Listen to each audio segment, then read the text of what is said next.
the toys on the windowsill, my squirrel in its cage. I forced myself to retraverse the empty house, expecting at every turn to hear my father's voice, or come upon the image of my mother. Yes, such was the confusion of my mind, though I knew well enough even then that they were dead, and that I should never hear the one or see the other. I was so benumbed with the cold in my half-dressed condition that I woke in a fever next morning after a terrible dream which forced from my lips the cry of "Mother! Mother!" Only that. I was cautious even in delirium.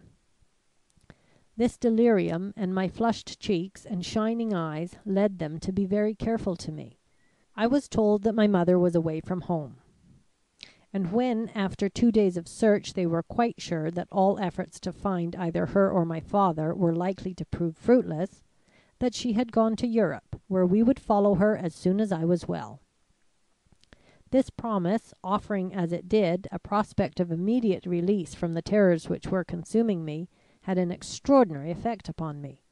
I got up out of my bed saying that I was well now and ready to start on the instant. The doctor, finding my pulse equable and my whole condition wonderfully improved, and attributing it, as was natural, to my hope of soon joining my mother, advised my whim to be humoured and this hope kept active till travel and intercourse with children should give me strength and prepare me for the bitter truth ultimately awaiting me. They listened to him, and in 24 hours our preparations were made. We saw the house closed, with what emotions surging in one small breast I leave you to imagine, and then started on our long tour.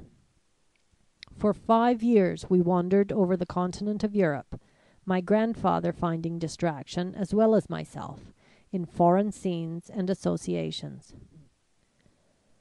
But return was inevitable.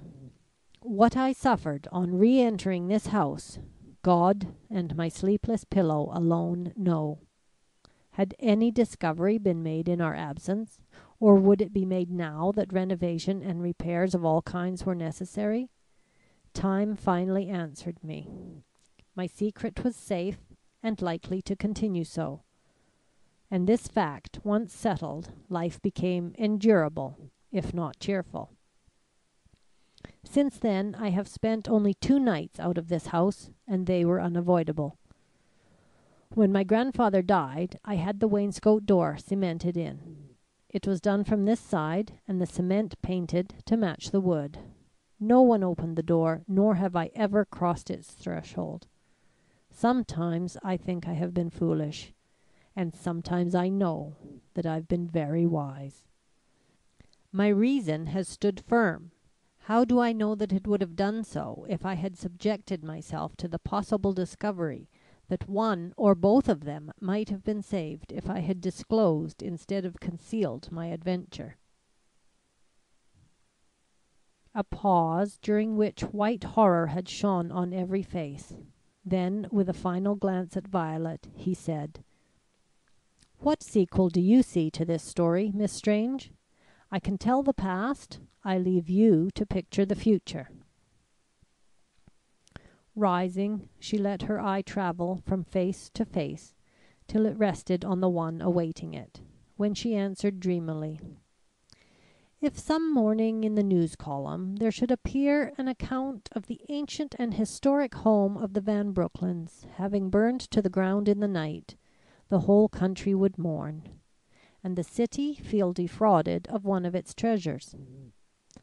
But there are 5 persons who would see in it the sequel which you ask for."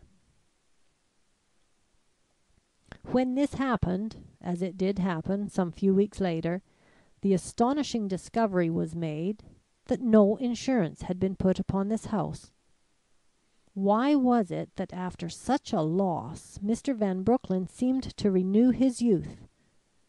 It was a constant source of comment among his friends. End of the 3rd part of 3 of Missing, page 13, by Anna Catherine Green.